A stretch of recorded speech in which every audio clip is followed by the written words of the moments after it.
Hello everyone and welcome back again. I hope कि आप सब ठीक होंगे, अच्छे से होंगे। तो आज आपके लिए एक मॉक टेस्ट हम लेके आए हैं। जितने भी बच्चे प्रिपरेशन कर रहे हैं junior assistant exam high court के लिए, तो आप लोगों के लिए एक मॉक टेस्ट हम लेके आए हैं, जिसमें हम जो कि रिलेटेड है कोर्ट टर्म्स के, ठीक है, यानी जो इंडियन जुडिशरी पार्ट है आपका, उसके रिलेटेड क्या जितने भी कोर टर्म्स है, स्पेशली हम यहाँ पे खाली 10 एमसीक्यूज करने वाले हैं। तो आपको बताना होगा कि आउट ऑफ 10 आपको कितने करेक्ट हुए। क्लियर? तो अगर किसी को 10 में से 10 ठीक हो जाएंगे तो उसकी जो प्रिपरेशन लेवल है वो काफ़ी ज़्यादा हाई है, यानी उनने बहुत ज़्यादा मेहनत किया है। अगर किसी को 10 में से 5 हो गए, या 6 या 7 या फिर 8, तो उसकी प्रिपरेशन लेवल ठीक ठाक है, ठीक है। और अगर किसी को 5 से कम है तो उसको बहुत ज़्यादा मेहनत करनी होगी। Clear? If he is dedicated to this examination. तो आपको ऑनेस्टली बताना होगा कमेंट सेक्शन में कि आपको आउट ऑफ 10 कितने करेक्ट हुए। तो किसी को कुछ शर्म नहीं आएगी, ना किसी को कुछ लिहाज आएगा, ठीक है। जिसको जितने करेक्ट हो जाएगा वो ऑनेस्टली बताएगा कि मुझे आउट ऑफ 10 कितने करेक्ट हुए, ठीक है। विथ योर नेम भी साथ लिखना, डोंट हेजिटेट, क्योंकि अगर आप आज शर्माओगे, ठीक है, तो आप कुछ नहीं कर पाओगे। तो शर्माना को छोड़ो और आगे बढ़ो। क्लियर? तो चलिए वीडियो को शुरू करते हैं क्वेश्चन नंबर 1 से। सो क्वेश्चन नंबर 1 इज के an accessory is, code terms में हम एक्सेसरी किसे कहते हैं। तो हमारे पास जो ऑप्शन है वो है कि अ पर्सन हु एनकरेजेस और help other to commit a crime, यानी कोई ऐसा पर्सन जो किसी और बंदे को एनकरेज करेगा किस चीज़ के लिए, कमिट करने या क्राइम करने के लिए, ठीक है। दूसरा ऑप्शन है हमारे पास a person who has taken part in aided the commission of a crime, यानी कोई ऐसा पर्सन जो किसी को हेल्प करेगा किसी क्राइम करने में, यानी जिसमें उसकी इन्वॉल्वमेंट हो, ठीक है। तीसरा ऑप्शन है बीइंग फाउंड ए गिल्टी, यानी किसी को सजावार पाना, या none of the above. Clear? तो जब तक मैं आंसर बताऊं आपको खुद ही गेस करना होगा कि इसका आंसर क्या रहेगा, ठीक है। So option number A is the correct answer for this question, यानी एक्सेसरी हम ऐसे पर्सन को कहते हैं वन हु एनकरेजेस और help to commit a crime, जो किसी को उकसाएगा, जो किसी को एनकरेज करेगा किसी क्राइम करने में। क्लियर? आई होप कि आपने भी सही गेस किया होगा। तो आपसे यही गुजारिश रहेगी कि आप एंड में ज़रूर बताना, कमेंट सेक्शन में ज़रूर बताना कि आप आउट ऑफ 10 आपको कितने करेक्ट हुए। Clear? So next question is question number 2, that is what is act of God. तो एक्ट ऑफ गॉड का मतलब क्या होता है? एक्ट ऑफ गॉड का मतलब क्या होता है? तो जब तक मैं आंसर बताऊं तब तक आप खुद भी गेस करना क्या आंसर रहेगा। क्लियर? तो इस क्वेश्चन का जो सही आंसर है वो है option number A, that is by the will of God, यानी एक्ट ऑफ गॉड का मतलब होता है कि जो गॉड की मर्जी से, यानी जो अल्लाह की मर्जी से होता है, ठीक है। आपने इस वर्ड का इस्तेमाल, या अगर आपने मूवी देखी होगी OMG, ठीक है, ओ माय गॉड, तो उस मूवी में इसका उस वर्ड यानी इस एक्ट ऑफ यानी जो ये फ्रेज है इसका इस्तेमाल किया गया है। क्लियर? तो अगर आपने वो देखी होगी जिसमें परेश रावल भगवान को केस करता है, तो उसमें वो इस चीज़ का जिक्र करता है, एक्ट ऑफ गॉड का। क्लियर? तो आगे बढ़ते हैं question number 3, that is what does acquittal mean. तो एक्विटल का मतलब क्या होता है? The postpone of a case hearing later date. तो देखिए अगर हम बात करेंगे the postpone of a case hearing later date, यानी जब किसी केस को पोस्टपोन किया जाता है फॉर फर्दर हेयरिंग के लिए, यानी किसी और डेट के लिए, फॉर फर्दर डेट, ठीक है। क्या हम उसे एक्विटल कहते हैं, या फिर taking someone away by force, जब किसी को क्या जबरदस्ती पकड़ा जाता है, या a conclusion made by a जज that the person are not guilty of the commission of the charge of offence, ठीक है। यानी कोई ऐसा पर्सन जिसको जज की ओर से फैसला सुनाया गया है, यानी कि कोई ऐसा चार्ज लगा है किसी क्राइम का जो उसने कोई गलती की ही नहीं है, फिर भी उसे उस क्राइम का चार्ज लगा है, ठीक है, या फिर give up a legal right. Clear? तो इस क्वेश्चन का भी आपने सही आंसर गेस किया होगा। तो इसका जो करेक्ट आंसर है वो है ऑप्शन नंबर सी, यानी एक्विटल हम ऐसे पर्सन को कहते हैं जिससे चार्ज लगा हुआ है किसी ऐसे क्राइम का जो उसने किया ही नहीं होगा, ठीक है, किया ही नहीं। Clear? So option number C is the correct answer for this question. So next question is question number 4। सो ये जो क्वेश्चन है ये मैंने जानबूझ के ट्रिकी बनाया है, तो इसकी लेवल में आपसे इसका मैं आंसर आपसे जानने की कोशिश करूंगा। देखते हैं कि आप इसका आंसर सही दो पाओगे या नहीं, लेकिन इसका आंसर आप जरूर कमेंट सेक्शन में बताओगे। तो क्वेश्चन नंबर 4 इज के कन्विक्ट हम किसे कहते हैं, इसका आंसर आपको कमेंट सेक्शन में देना होगा। या the postponement of a case hearing for a later date. एक सेकंड। तो अभी हमने इसके बारे में पढ़ा है, उसे हम कहते हैं एडजर्नमेंट, ठीक है, यानी जब किसी को केस को क्या किया जाता है, पोस्टपोन किया जाता है फॉर फर्दर डेट, तो इसे हम एडजर्नमेंट कहते हैं। A law graduate entered in a court under the provision of advocates act, तो उससे हम क्या कहते हैं, उसे हम लॉयर कहते हैं। आपने ये पढ़ा होगा, क्या कहते हैं हम उसको, लॉयर, ठीक है। तो बोथ या नन ऑफ द अबोव, तो इनमें से कोई ऑप्शन नहीं है, इसका जो आंसर है वो इसमें है ही नहीं। तो आपको कमेंट सेक्शन में बताना होगा कि what's the answer for this question, यानी कन्विक्ट हम किससे कहते हैं। क्लियर।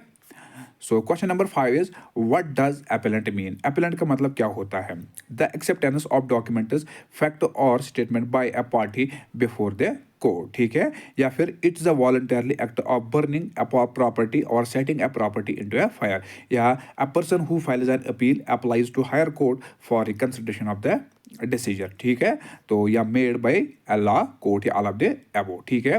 तो इस क्वेश्चन का जो सही आंसर है, अपीलेंट हम किसको कहते हैं, अपीलेंट हम ऐसे पर्सन को कहते हैं जो अपनी अपील्स को अप्लाई करता है कहाँ पे, हायर कोर्ट्स में, ठीक है। किसके लिए, for the reconsideration of the decision, यानी जो उसके साथ नाइंसाफी हुई है लोअर कोर्ट्स में, वो अब वो इंसाफ चाहता है कहाँ पे, वो अपनी केस को या अपने इस फैसले को या अपनी अपील को रिकंसिडर करना चाहता है कहाँ पे, या जो डिसीजन हुई है लोअर कोर्ट में, अपनी उस डिसीजन को क्या करना चाहता है, रिकंसिडर करना चाहता है कहाँ पे, हायर कोर्ट में। तो वहां पे वो अपनी अपील दर्ज करता है, तो उस पर्सन को हम कहते हैं अपीलेंट। क्या कहते हैं हम इसको, अपीलेंट। ये चीज़ आप याद रखिए।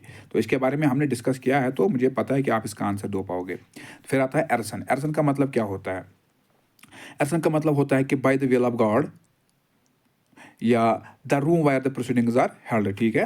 तो देखिए, अगर हम by the will of God की बात करेंगे, इसका मतलब होता है एक्ट ऑफ गॉड, ये हमने अभी पढ़ा है। The room where the proceedings are held, जो कोर्ट रूम होता है जहाँ पे क्या किया जाता है, जहाँ पे क्या किया जाता है, जहाँ पे प्रोसीडिंग्स दी जाती है, वहाँ उसे कहते हैं हम इजलास। क्या कहते हैं हम इसको, इजलास, ठीक है। या फिर is an undertaking given to an accuser, ठीक है, या फिर बोथ ए एंड बी। ना ये ऑप्शन है ना ये ऑप्शन है, तो आपने सही आंसर भी गेस किया होगा, तो इसका जो सही आंसर है वो है ऑप्शन नंबर सी, ठीक है, यानी arson means an undertaking given to an accuser. Clear. So option number C is the correct answer for this question. So question number 7 that is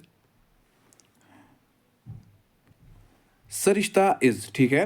तो सरिश्ता का मतलब क्या होता है, a storage facility where all seized articles where store. तो ऐसे storage facility होती है जहां पे सभी सीज्ड आर्टिकल्स को स्टोर किया जाता है, या नोन एज बेंच क्लर्क और पेश कर, ठीक है, या a person or a party whom as a civil suit is filed या hearing conducted in the absence of one party. Clear. एक सेकंड। तो इस क्वेश्चन के आंसर की अगर हम बात करेंगे, अगर हम पहले ऑप्शन की ओर देखेंगे, वो है कि a shortage facility where all seizure article where stored, तो उससे हम माल खाना कहते हैं। क्या हम इसको कहते हैं, माल खाना, ठीक है। ये कोई पैसा वैसा खाना नहीं है, इसका नाम होता है माल खाना। या कोर्टर्स में उसे माल खाना कहते हैं, जहाँ पे तमाम सीजर्ड आर्टिकल्स को स्टोर किया जाता है। क्लियर। उसके बाद है नोन एज बेंच क्लर्क और पेशकर। तो ये आपको पता होगा, ये हम किसको कहते हैं, रीडर को, ठीक है, यानी रीडर को हम क्या कहते हैं, रीडर को ही हम पेशकर और बेंच क्लर्क कहते हैं। फिर आता है कि a person or a party whom as civil suit is filed, तो उसे हम कहते हैं डिफेंडेंट। क्या कहते हैं हम इसको, डिफेंडेंट, यानी जिसके खिलाफ केस या कोई केस फाइल किया गया हो। फिर आता है hearing conduct in absence of one party. तो इसका मतलब होता है, यानी जब हेयरिंग दी जाती है किसी एक पार्टी के एब्सेंस में, तो उसे हम कहते हैं एक्स पार्टे। सो इसमें जो ऑप्शन है वो है ही नहीं, ठीक है। तो इसकी जो सही ऑप्शन है, अगर मैं खुद ही बताऊंगा, छोड़ो, ठीक है, यानी सरिश्ता का मतलब होता है टोटल नंबर ऑफ फाइल्स, ठीक है, total number of files managed by clerk, ठीक है, किसकी ओर से, यानी तमाम जो फाइल्स है जिन्हें मैनेज करता है कौन, क्लर्क, उसे हम कहते हैं सरिश्ता। क्लियर। तो फिर आता है एक्स पार्टी। इसके बारे में हमने डिस्कस किया, तो आपने इसका आंसर गेस किया होगा। Clear. Person who brings A case against another court of law, तो उसे हम कहते हैं प्लेंटिफ, ठीक है, यानी कोई जो पर्सन जो केस फाइल करता है डिफेंडेंट के अगेंस्ट में, उसे हम कहते हैं प्लेंटिफ, ठीक है। Those who delivers the legal notice और समन्स, तो उसे हम क्या कहते हैं, उसे हम कहते हैं तमीली, यानी ऐसे पर्सन को हम तमीली कहते हैं जो डिलीवर करता है लीगल नोटिस या समन्स, ठीक है।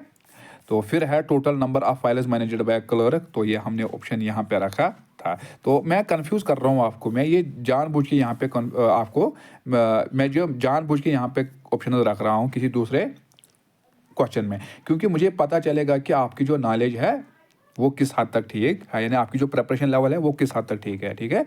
तो इसके बारे में हमने पढ़ा, तो इसको हम कहते हैं सरिश्ता, ठीक है। फिर आता है hearing conduct in absence of one party, तो इसके बारे में हमने डिस्कस किया है। So option number D is the correct answer for this question. तो ये क्वेश्चन भी हमने डिस्कस किया है। Reader is also known as, reader को क्या कहते हैं, क्या उसको बेज क्लर्क कहते हैं, पेशकार कहते हैं, बोथ ए एंड बी या नन ऑफ द अबव। तो इस क्वेश्चन का जो सही आंसर है आपने भी गेस किया होगा, वो है option number C, that is both A and B. अब है माल खाना, तो माल खाना के भी बारे में हमने बात की।